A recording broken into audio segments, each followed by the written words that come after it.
Good morning, first year commerce. This is the third lecture of the monetary standard chapter and total part 27. इसके पहले जो first second में हमने monetary standard value और मोनोमेटेरियलिज्म पहले lecture में देख सुना और सेकंड लेक्चर में हम लोगों ने बायोमेटेरियलिज्म सुना। आज हम जो बात करेंगे छोटे छोटे जो और हैं जो आपका sim materialism, multi materialism and essential characteristic of good money standard, और लास्ट में जो है हम आपसे चर्चा करेंगे about the half yearly examination, how to prepare chapter. Sim materialism क्या था? जो एल्फ्रेड मार्शल, जो हमारे बहुत फेमस इकोनॉमिक्स थे, इन्होंने दिया। एक्चुअली ये अप्लाई नहीं हो पाया क्योंकि बायोमेटेरियलिज्म के सब्स्टिट्यूट के रूप में इन्होंने लाया था। इसमें इन्होंने ये कहा कि सर बायोमेटेरियलिज्म में थ्योरी में तो हम लोग कहते हैं कि मिड रेट फिक्स है, लेकिन प्रैक्टिकल में हो नहीं पाता। तो इन्होंने ये कहा कि साहब ऐसा क्यों अलग अलग आप चला रहे, क्यों नहीं कि दोनों को कंपाउंड कर देते, मिक्स कर देते। और मिक्स करने का मतलब क्या है कि जैसे मान लीजिए कि 6 ग्राम सोना है तो 4 ग्राम चांदी है, मिक्स कर दिया, मिक्स। और जब किसी की वैल्यू घटे बढ़े तो हम अकॉर्डिंगली उसका कंपाउंड चेंज करते हैं। बड़ा अच्छा है, प्रैक्टिकली क्या संभव है, इसी को कहते हैं सिम मेटेरियलिज्म। ध्यान से सुनना। This system was proposed by the Alfred Marshall in 1888 as the substitute of the biomaterialism. It was proposed that the currency should be exchangeable at mint, not for gold and for the silver, but for the amalgamation of the two metal in the fixed amalgamation. The currency should be convertible in bar made by the both the metal. The main advantage of this system is that there is no danger of one metal displacing the other. यहां पर माने कि displacing other माने दूसरे को नुकसान नहीं पहुंचाता। मिड रेट हो गया, अब गोल्ड नक्शा मार रहा है तो सिल्वर बेचारा परेशान है, और अगर सिल्वर मांगा होगा तो सिल्वर नक्शा मार रहा है तो गोल्ड परेशान है। तो इसको कहते हैं डिस्प्लेसेबल दोनों। यहां पर ये प्रॉब्लम खत्म हो जाएगा। Thus the Gresham law does not operate under this standard. It would be, however, be possible for one metal to be overvalued when the market ratio when the metal become different from the. This system has not been anything more than the academic. बस ये पढ़ने की चीज है, ये actually बाकी इसका कोई एप्लीकेबल नहीं हुआ। एक मैंने चूंकि चैप्टर में आपको दिया था, मैंने बता दिया। Multimetallism, under this system the coin of many metal are in circulation. Gold भी है, सिल्वर भी है और ब्रॉन्ज भी है, तमाम जितने भी है सब एक साथ है। All coins are standard coins, there is a free coinage and coin of all metal are unlimited legal tender. The mint rate between the coin different, ये भी फिक्स होता है कि गोल्ड के बराबर ब्रॉन्ज इतना, सिल्वर के बराबर फलाना इतना, ठीक है। Theoretically this standard has many advantages, but there are many practical problems. क्या क्या था? Besides the gold and silver, which other metals should be used for the, कौन सा यूज किया जाएगा, ये बड़ा प्रश्न है।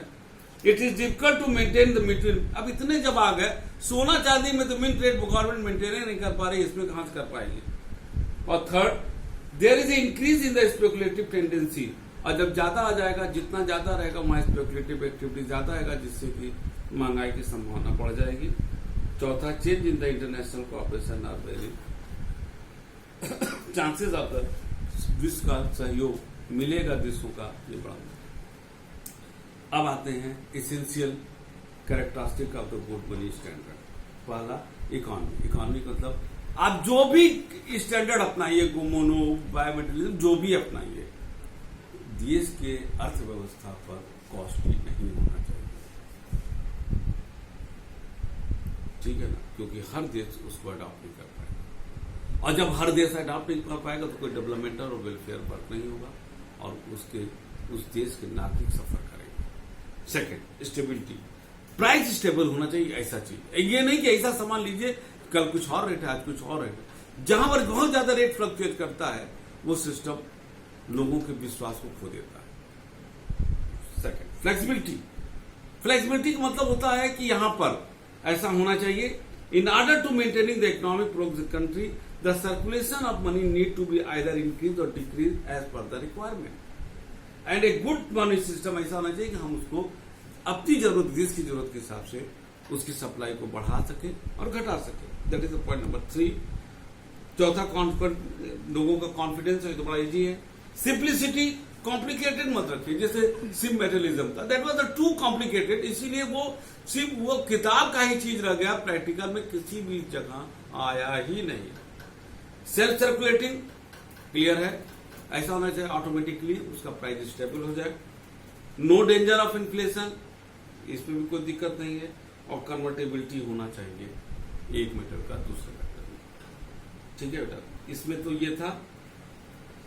अब इसमें आप लोग ऑब्जेक्टिव देख लीजिएगा और डिफिनिट भी देख लीजिएगा और उसको पढ़िएगा। इस प्रकार ये चैप्टर यहाँ पर खत्म होता है, लेकिन अभी हमारा आज का पॉइंट खत्म नहीं होता है। क्यों? क्योंकि जो कमिंग आपका हाफ ईयरली एग्जामिनेशन है उसमें वो 5 चैप्टर जो मैंने पढ़ाया था, that is the barter system, definition, importance of money. तीसरा आपका जो था that is the classification of money हो गया, coinage of money, Gresham law, और 5वां और 6ठा आपका मॉनेटरी स्टैंडर्ड। ये हम आपको आपके ग्रुप में डालेंगे भी, पोर्शन क्या क्या है, लेकिन एक यहां बता देते हैं। कॉमर्स के रूप में ये आपका जो है पहला एग्जाम होगा। आप सब लोग अच्छे नंबर पाए होंगे और उम्मीद करते पेपर भी, क्योंकि अभी सेकेंडर का हुआ है, उसी फॉर्मेट पर टोटल ऑब्जेक्टिव टाइप 40 क्वेश्चन आएंगे। आपको परेशान होने की जरूरत नहीं है। आप जितने भी हमारे लेक्चर आए हैं, आप उसको अगर ध्यान से एक एक लेक्चर को ध्यान से सुनिएगा, सारे प्रश्नों का आंसर आपको मिल जाएगा।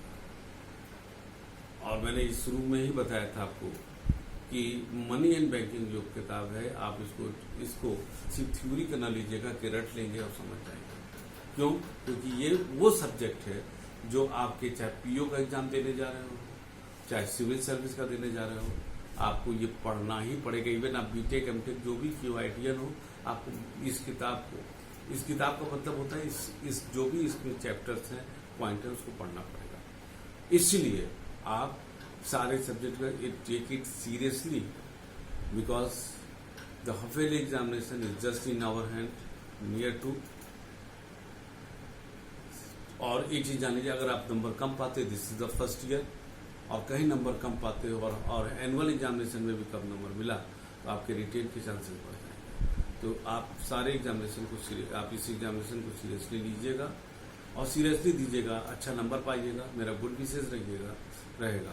और जो 3 चैप्टर मैंने स्किप किया है, और उसको जो है हम कोशिश करेंगे, क्योंकि वो बहुत ही, अगर कहा जाए कि मनी बैंकिंग जो 2 साल का है, उसमें जो कुछ चैप्टर बहुत इंपॉर्टेंट और रेलिवेंट हैं, उसमें से वो 3 चैप्टर है। हर साल हम उसको जो है हाफ ईयरली के बाद ही पढ़ाते हैं। कोशिश भी करेंगे जब अगर स्कूल खुलता है तो हम स्कूल में आपको फेस टू फेस पढ़ाएं। तो फिर से करेंगे, जितने भी लेक्चर उसको ध्यान से सुनिएगा, सारे जितने भी क्वेश्चन आपको मिलेंगे वो सब उसी में से आपको मिल जाएंगे। ऑब्जेक्टिव टाइप देखिएगा जो पीछे किताब में दिया है, और साथ ही साथ ये जरूर है कि कुछ ज्यादातर क्वेश्चन मैंने खुद बनाए हैं, ताकि वही व्यक्ति कर पाए जो ठीक से पढ़ा हो। तो ये लेक्चर हमारा बहुत है इम्पोर्टेंट रहेगा, क्योंकि व्यूज अच्छे नहीं आ रहे हैं, अब आने चाहिए, क्योंकि एग्जामिनेशन एकदम पास है।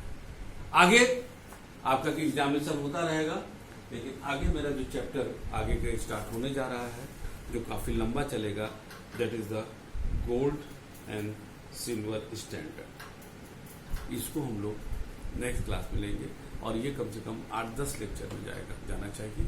वेरी इंपॉर्टेंट चैप्टर, और ठीक है तब, और ये हमारे ख्याल से सारे आपको तीनों लेक्चर सब समझ में आ गए होंगे। Good wishes for the coming half yearly examination, best of luck, thank you from Vijay sir.